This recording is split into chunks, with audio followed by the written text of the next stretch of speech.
Jagannatho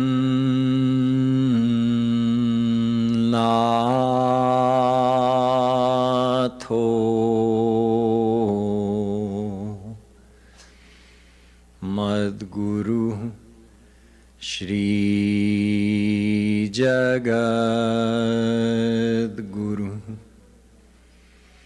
Madatma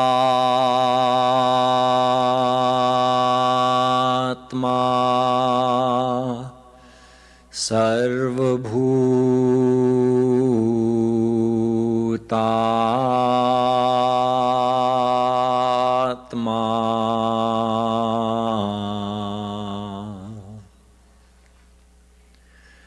Tasmai Shri Gurave Namaha. Aho vakiyam stanakalakutam jighansaya payayadapyasadvi lebhe gatim dhatriuchitam tatonyam kam vadayalum sharanam vrajema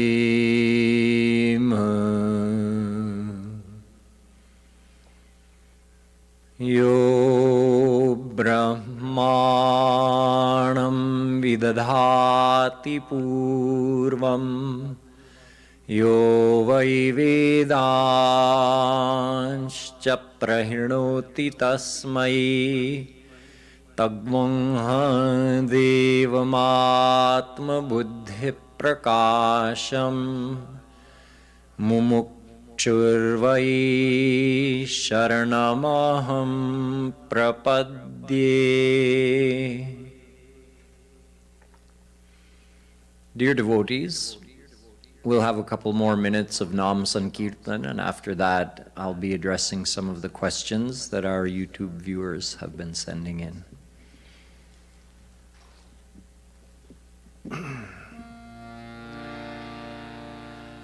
Radhe Radhe Govinda Bhaju Radhe Radhe Govinda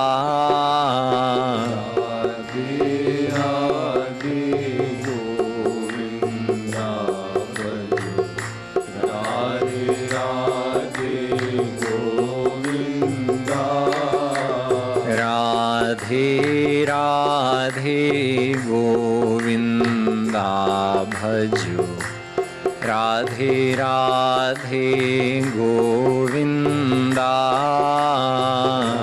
Radhe Radhe Govinda Bhaju Radhe Radhe Govinda Radhe Radhe Govinda Bhaju Radhe Radhe Govinda Radhe Radhe Govinda Bhajo Radhe Radhe Govinda Radhe Radhe Govinda Bhajo Radhe Radhe Govinda Radhe Radhe Govinda Bhajo Radhe Radhe Govinda Radhe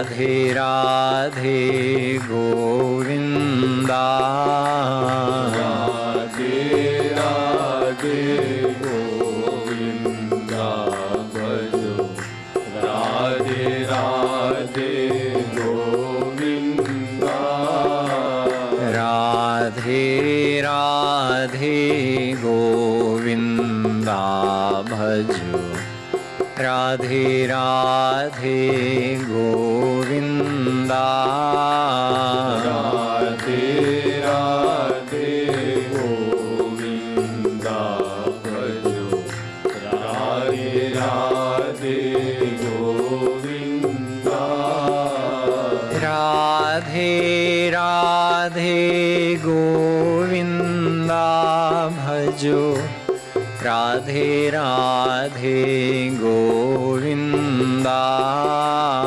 Radhe Radhe Govinda भजो राधे राधे गोविंदा राधे राधे गोविंदा भजो राधे राधे गोविंदा राधे राधे गोविंदा भजो राधे राधे गोविंदा राधे राधे गोविंदा राधे राधे गोविंदा राधे राधे गोविंदा राधे राधे गोविंदा राधे राधे गोविंदा भजो राधे राधे गोविंदा राधे राधे गोविंदा भजो राधे राधे गोविंदा राधे राधे गोविंदा भजो राधे राधे गोविंदा राधे राधे गोविंदा भजो राधे राधे गोविंदा राधे राधे गोविंदा भजो राधे राधे गोविंदा राधे राधे गोविंदा भजो राधे राधे गोविंदा राधे राधे गोविंदा भजो राधे राधे गोविंदा राधे राधे गोविंदा भजो राधे राधे गोविंदा राधे राधे गोविंदा राधे राधे गोविंदा राधे राधे गोविंदा राधे राधे गोविंदा राधे राधे गोविंदा भजो राधे राधे गोविंदा राधे राधे गोविंदा भजो Radhe Radhe Govinda Radhe Radhe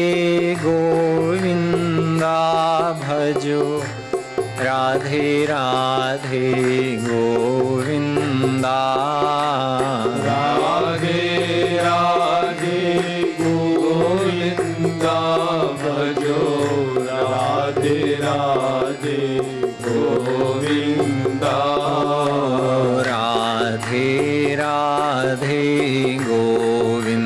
bhaju. Radhe Radhe Govinda. Radhe Radhe Govinda bhajo. Radhe Radhe Govinda. Radhe Radhe Govinda bhaju. Radhe Radhe Govinda. Radhe Radhe Govinda bhajo. Radhe Radhe Govinda. Vrindavan Bihari Lal Ki.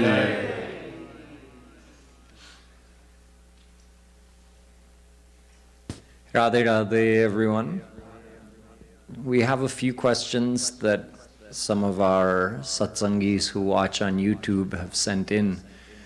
The first one I'll address is somebody who is inquiring about the practice of humbleness. We often quote from Chaitanya Mahaprabhu Ji, who describes the ultimate limit of humbleness and really what our goal is as devotees, to attain that level of sincere humbleness. He says, Trinadapi sunichena tarorapi sahishnuna amanina manadena kirtaniya sadahari. One should be more humble than a blade of grass, which we step upon, and yet the grass doesn't grumble. One should be more forbearing and forgiving than a tree who allows its fruit to be plundered, provides shade without discrimination. It doesn't matter if a person abuses the tree. In fact, what do we do if we can't reach a mango up high on a branch? We throw a rock at it. So look at the symbolism of that. We're throwing rocks at the tree, and what is it giving us in return? A nice fresh mango, a nice sweet mango. Hamare patthar ka jawab aam. This is the ultimate limit of sahanshilata, of forbearance and forgiveness. So we should keep that in mind as devotees, that this is the ultimate ideal that's being set forth by saints. Amanina manadena. We should not seek respect from others, but give respect to others. In other words, we shouldn't be insulted if we don't feel we're being treated according to our status. Do you know who I am? But we should go out of our way to give others more respect. These are the 3 points made by Mahaprabhu Ji. Be more humble than a blade of grass, more forbearing than a tree. He's saying even more. He's giving those natural examples, but he's saying a devotee has to be even more humble and more forbearing than that. And instead of seeking to be honored and respected, seek to give honor and respect to others. Now the question that was sent in is, what about if someone is in an abusive relationship or an abusive situation? How would they practice these principles?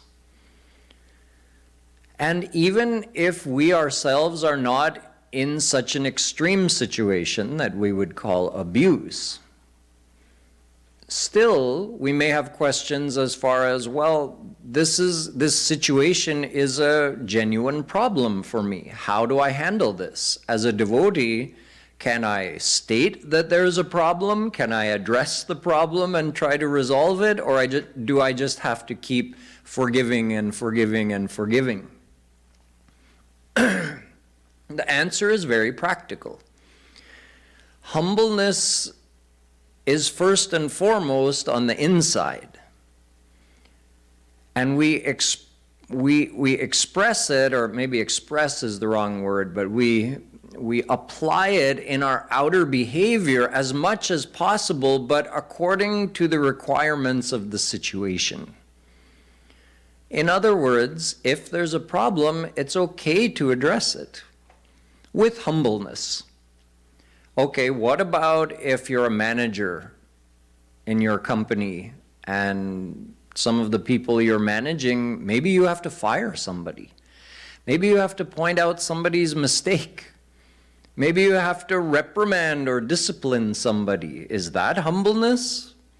No, these are the requirements of living in the world. As a parent, you have to make rules for your children and then discipline them if they don't follow them.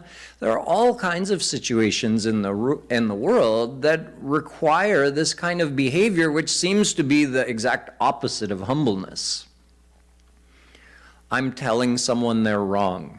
I'm telling somebody they need to improve. I'm firing somebody from their job. Seems to be the exact opposite of humbleness, and yet it's required in certain situations. So then, if somebody is a devotee, how are they practicing humbleness and behaving as required by the situation? In these cases, we keep humbleness on the inside. What does that look like, or what does that feel like?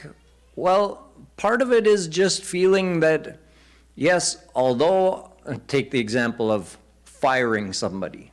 Some of you may have had to have done this in your life, in your career. If I'm firing this person, do I have to think in my heart that I'm better than this person? No. I can acknowledge in my own mind, I can frame it in my own mind that I'm not better than this person, and I don't even like that I have to do this, but I have to do it. This is what's required by the situation. So you put it in context for yourself. I know this is another soul, just like I'm a soul. Both of us are children of the same God. This person has the same God in their heart that I have in my heart, so I'm not looking to cause them pain. And I don't feel better than them, but I have to do what I have to do. In other words, internally we maintain the humbleness. Internally we still try to see God within them. But we have to behave according to the situation. It would be the same thing for someone in an abusive situation. Although it may be extremely difficult, it's of no benefit to the one being abused to hate their abuser. It's of benefit to them to get out of that situation, however possible, if possible. Yes, get away from that situation. But if we're hating that person, we're thinking, well, then what happens? No matter how badly another person has wronged us, if we're harboring that resentment towards them, then we're drinking poison. I gave this example a few days ago. I heard it given by another pracharak and I loved it. When you're harboring such resentment or even hatred towards another person, you're drinking poison and hoping that they'll die. So they did what they did. So get away from it. Resolve the situation physically if it needs to be resolved, but then why harbor the resentment? You're not harming them by doing that, you're harming yourself. So even in the most extreme examples, the more we can maintain that awareness that Krishna is with us, Krishna is in my heart, Krishna is even in the heart of that evil person, They have free will, and they've exercised that free will to do evil actions. But nonetheless, Krishna resides in their heart. That person may improve, if not in this life, in the next life. That person may, in some life in the future, find the path of bhakti and become God-realized. We don't know. So keeping that perspective helps us maintain humbleness even in those difficult situations. But back to the original question, which was, if a person is in an abusive situation, are they still supposed to maintain these ideals of humbleness? Humbleness doesn't mean letting somebody else take advantage of you. Humbleness means remembering God is within you and is watching your every thought, and God is within each and every person. And no matter how good you are or how bad another person is, in the larger perspective of infinite lifetimes, we're all the same. We've all done infinite wrong things as well as infinite good things, and none of us has succeeded in becoming God-realized yet, so we're all in the same boat. This is not an excuse for the abuser, but we have been the abuser in other lifetimes. That's not to excuse that person's actions in this lifetime, but we should keep that in mind. Remember that. In this way, we don't let such intense negative emotions such as hate take over our mind. So this is how we practically integrate feeling humble with our behavior in the world. Just to summarize, feeling humble and trying to develop that ideal of humbleness doesn't mean we're going to behave humbly outwardly all the time. We behave according to the situation. We behave according to what the situation is requiring. However, inside, our goal should be maximum humbleness. And really, when we think about humbleness, humbleness before God and humbleness before Guru, that goes without saying, right? That we should be not only developing on the inside, but also showing in our behavior. And then amongst ordinary people, yes, sometimes we need to conceal our humbleness and behave in a more bossy way as a manager or as a parent. But on the inside, we're supposed to maintain that humbleness. So before I go on to the next question, does anybody here have any follow-up questions to that clarification regarding practicing humbleness? Yes, we need the wireless mic. Any audio person? Go ahead and ask, I'll just repeat the question. Sure. So, I have a question more on like the definition of humbleness, like the definition of ego, like how you guys define it. So, like one way to define, or how I define like ego, or what I don't necessarily see as ego is ego having like a lot of pride, like certain things you have, or like the actions you make. Because in this world, like you say, there's free will, right? So there are like a such thing as like right and wrong actions. So if you take pride in doing the right actions, is that necessarily considered ego? And like the idea of like humility, like if you want to be humble, it's more about like internally not believing in like the idea that you're genuinely better than someone. That's right. Yeah, that's a good way to put it. And I think sometimes when we use the word take pride in, what it means is that's important to you. right? It's not the same as having a pride that makes you feel you're better. So it's more about semantics and how we use that word pride in different contexts. So taking pride in doing the right thing is a good thing, because we're not feeling proud that I'm better than you, but I take pride in doing the right thing means I'm willing to make sacrifices to do the right thing. I give priority to doing the right thing. Okay, yeah, that makes sense to me. Any other? Yes. Radhe Radhe Bhaiya. Radhe Radhe.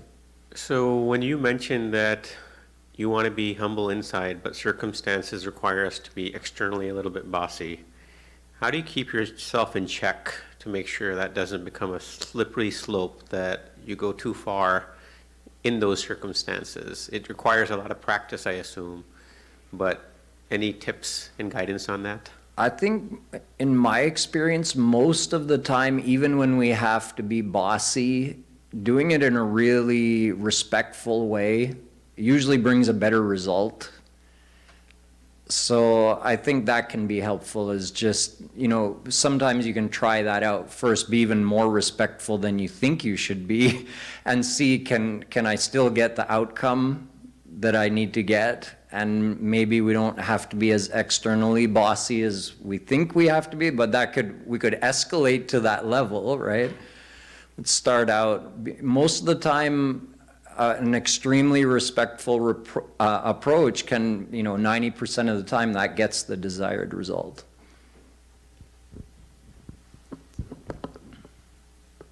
Anyone else? Any other questions?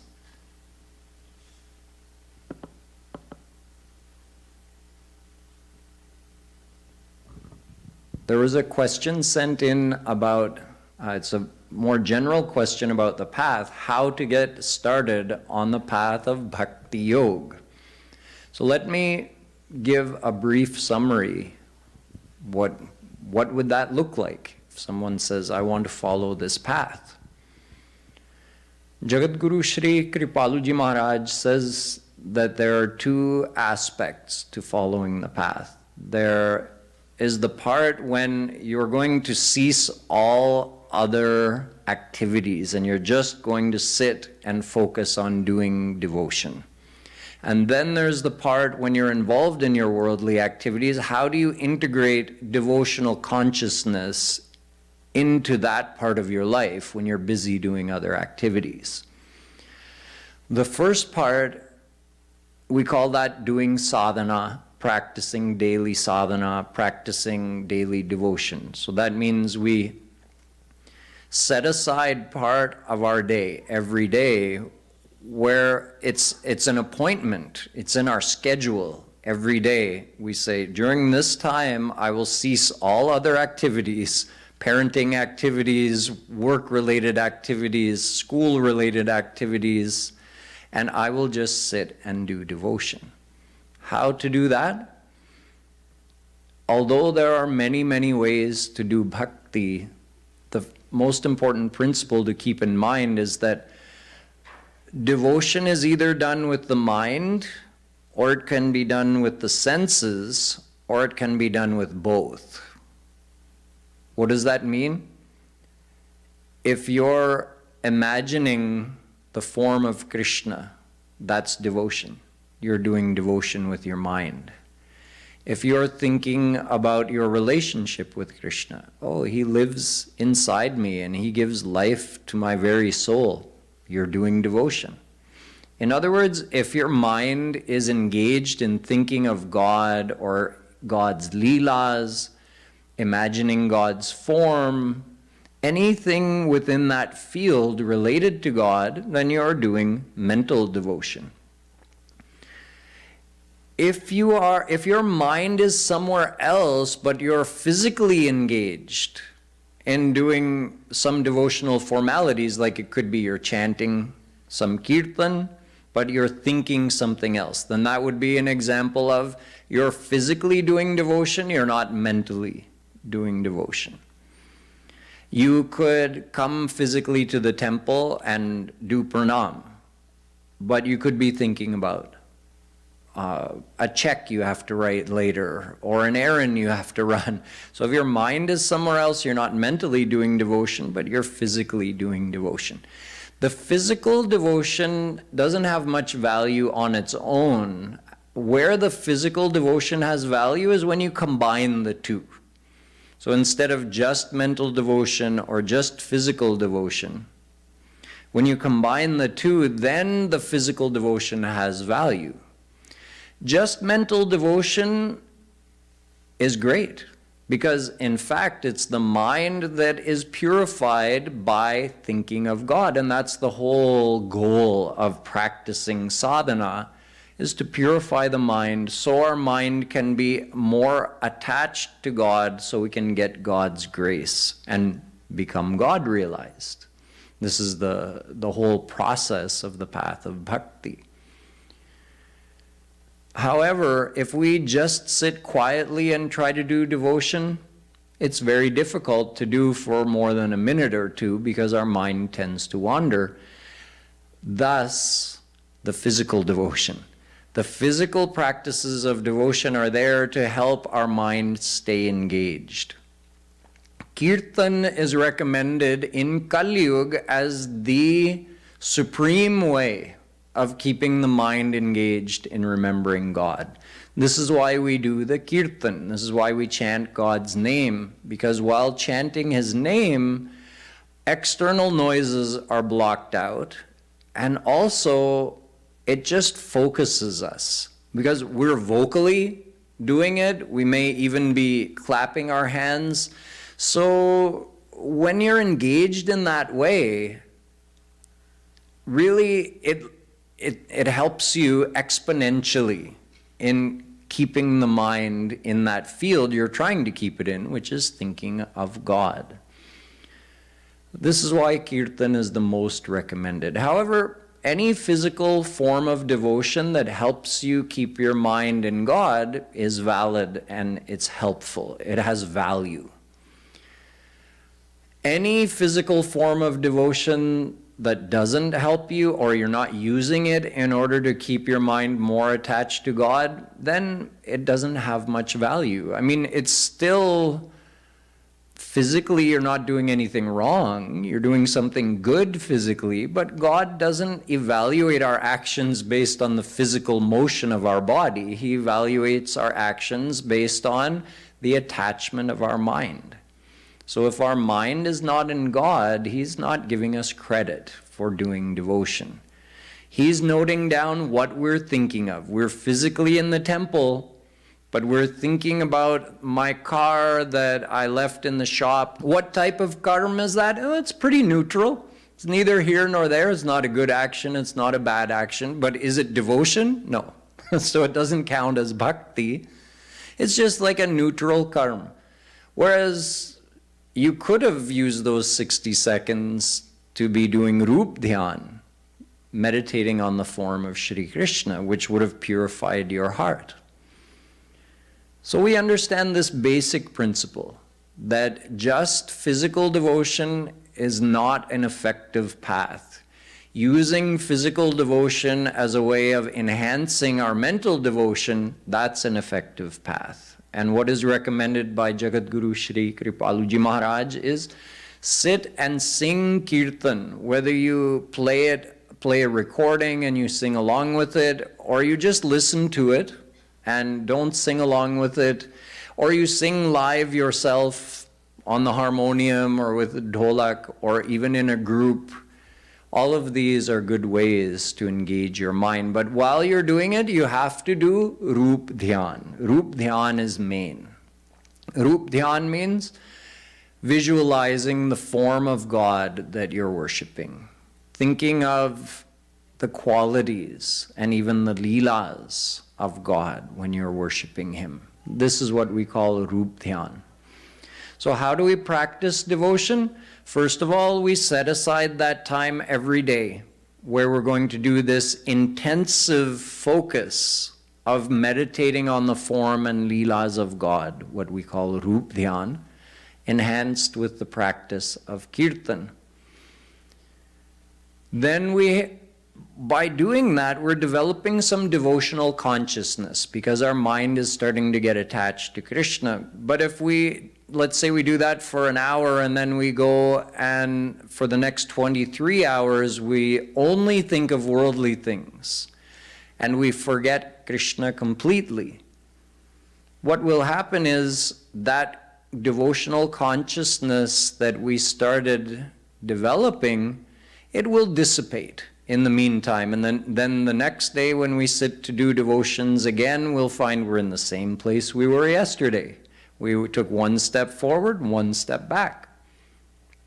Therefore, we have to find a way to integrate our devotional consciousness into our day so that we don't waste what we gained by doing that focused sadhana. This is why Shree Kripalu Ji Maharaj says, throughout your day, try to remember that Krishna is with you. You can't do Rup Dhyan on him 24 hours a day because you can't do Rup Dhyan while you're driving a car. You can't do Rup Dhyan while you're doing your homework. You can't do Rup Dhyan while you're performing surgery or writing computer code. The two can't be practiced at the same time. However, you can sense Krishna's presence that can be in your awareness that I'm not alone. Because that awareness remains on a deeper level. On the surface of your consciousness, your intellect can be involved in any task, whether it's homework or surgery or computer programming or driving a car. You can have your intellect involved in that, but deeper in your heart, you can still be attached to Shri Krishna, thinking that he's mine. Just like right now, if you're a part of a family, you never really forget that family connection, even if you're writing computer code. You remember, I'm a dad, I'm a husband. Even if you're performing surgery, you still remember, I'm a mom, I'm a wife. Even if you're doing your homework, you still remember, I'm somebody's daughter, I'm somebody's son. Why? Because that's a deep connection. Even when your conscious mind is involved in some task, deep in your heart, you still feel that connection, that attachment to those people, so it never leaves your consciousness. We have to practice the same thing with Shri Krishna, believing that he is mine and he's always with me. Physically, I'm never separate from him. I may forget him, but he never leaves me. So just like my boss might stand over my shoulder when I'm doing some work, so I focus on my work, but some part of me remembers that he's standing here watching me. Remember that Krishna is with you. Incorporate that remembrance into your day. And in that way, that devotional consciousness never leaves you. Instead of losing it, you even multiply it more during the day by doing this. And Sri Maharaj Ji says you can use one technique. If you feel that it's difficult to maintain that smaran throughout the day, then just do this simple technique. For 2 or 3 seconds, once an hour, at the top of every hour, stop what you're doing and just remind yourself, I'm not alone, Krishna's here. He even suggests making a place. If you spend all day in the same room at the same desk or something like that, then choose a place. This is Krishna's place. He's sitting here, or he's standing here. And then remind yourself that he's there once an hour. You don't even have to do detailed Rup Dhyan. Just remind yourself, my friend is here with me. I'm not alone. These are the simple techniques. These are the guidelines for beginning on the path. If someone wants to know, how do I start following this path of Bhakti-Yoga? Start doing the focused sadhana, as I explained, setting some time aside every day to practice Rup Dhyan with Kirtan to help you. And then incorporate that devotional consciousness into the rest of your day by doing this remembrance of Krishna throughout your day as much as possible, and help yourself by employing that technique of that intermittent, that interval remembrance of Shri Krishna, starting with every hour, and if you get used to that, make it every 30 minutes or every 15 minutes. It conditions your mind to keep thinking of Shri Krishna. So this is enough for someone who's just starting out. Of course, there's a considerable amount of philosophy to understand, and that can be a part of your devotion as well. You can decide, I'm going to read one of Maharaj's books, so I'll set aside this much time every day for reading, or I'll watch his lectures on YouTube. And in that way, as your understanding develops, the bumps that you'll have, the questions or the distractions that you'll have on the path of bhakti will also be minimized by having a correct base of understanding. So does anybody have any questions, follow-up questions about that? Yes, here in the front. We have the mic, yeah. But yeah, very quick technical question. So when you are doing seva, and your job is to focus on the seva that you're doing, but you don't remember at that time, you don't do that remembrance of Sri Krishna, do you get the credit for the devotion because you are doing what you're supposed to be doing, which is the seva at hand? It's, you know, it's sort of like that thing of driving versus... Exactly. Yeah, you also can't do Rup Dhyan of Krishna while you're doing seva. But just like the deeper attachment remains in your heart, so the underlying motivation remains in your heart even when your intellect is busy with the task. Whatever the task you're performing as seva, your intellect is required for that. But deep in your heart, the underlying motivation is there, that I'm doing this as a humble offering to my Guru. Anyone else?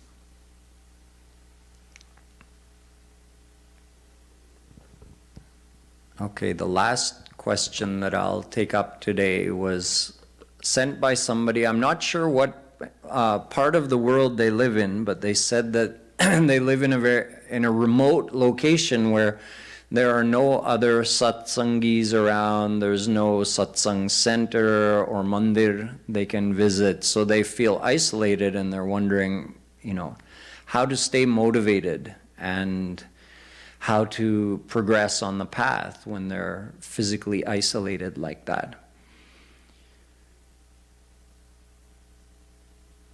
Nowadays, of course, we have some extra facilities at our disposal, and I think that's a great advantage for people in that situation. So I'm not sure, the person who sent in this question, I'm not sure if they know, but just in case they don't, our every evening satsang here at Radha Madhav Dham is broadcast live on YouTube.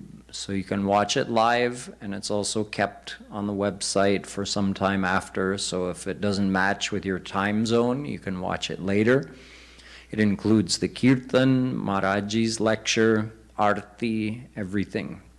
So you can participate, and I know many people, even who do live in places, other cities where we actually have satsang centers, nonetheless, they still tune into the Radha Madhav Dham broadcast religiously every day.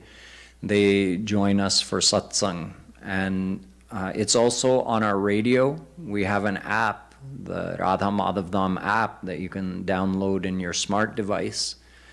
You can just search in your app store, search for Radha Madhav Dham, you download that app, and there's actually 24 hours a day we have kirtan playing, and twice a day the broadcast is live. Even the morning satsang from 6:30 to 7:30 is also broadcast live on our radio app, and then of course the evening satsang is broadcast on the radio as well, and also on YouTube. So you can take advantage of these technical facilities that we have nowadays, and hopefully that can alleviate some of that feeling of loneliness. I can share a little bit of my experience. When I was a brand new devotee, I was living on Vancouver Island in Canada, and the nearest satsangi that I knew of lived in Washington State, an 8-hour drive away. So I was also isolated, but I had determined that I was going to practice sadhana every day. So I did it myself. In those days, I didn't know harmonium or dholak, but I had some recorded arti and kirtan. So I would just play the recordings and do sadhana every morning and every evening, working around my work schedule. And I just committed to doing that. So, part of the person's question was how to keep developing the relationship with God in such an isolated situation. Really, you have to commit to a schedule like that. You have to commit to the daily practice of devotion. No matter whether you're living in the ashram, you still have to commit to that. Or if you're living in an isolated location, it requires that type of commitment. But in those days, I also used to come to Radha Madhav Dham, I think 3 or 4 times a year. I would save all my vacation time just to come down here so that I would keep getting that connection. Even if you live in a remote area, you can still take time out to visit our ashram in India or our ashram here in America and get re-energized, get re-inspired by physically coming here. So I think that's an important part of the process as well, is the regular visiting to a satsang center or especially to an ashram where you can stay and get inspired. And, depending on the person's situation, for me it was important enough that even though my career was up there and that was, obviously I was a Canadian citizen, but I decided that, top priority for me is devotion. So eventually I wanted to move to Austin. So I made a 10-year plan for myself. How was I going to, get such a job that would allow me to live in Austin and get a visa to live in the United States? And I had this whole 10-year plan laid out. And of course it ended up happening a lot faster than that. But that was the decision I had made, that it was important to me eventually to live in a place where I could be closer, physically closer to satsang. So if someone is isolated like that, even though you may not be able to move right away, you could think of some kind of a plan that would allow you to move to an area that's more conducive, more supportive to your devotion. So I hope these thoughts help that person. And of course, they can also always reach out with more follow-up questions if there's anything specific. So we'll spend the last few minutes we have before the arti to practice some rup dhyan and do some kirtan. You're welcome to turn towards the shrine, which is there to help you practice rup dhyan. How do you imagine the form of Radha Krishna? You can take the help of the beautiful depictions in our shrine. And then close your eyes and bring Radha Krishna out of the shrine so that real Radha Krishna come out of the shrine and come and meet you here. Then talk to them or do any leela with them. This is how we practice rup dhyan, and we'll do some chanting along with it to help us go even deeper into the meditation.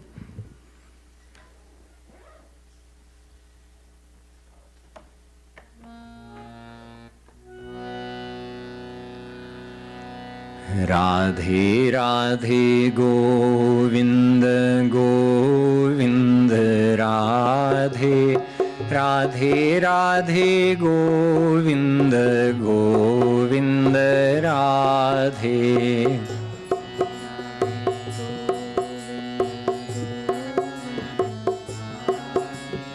Radhe Radhe Govinda Govinda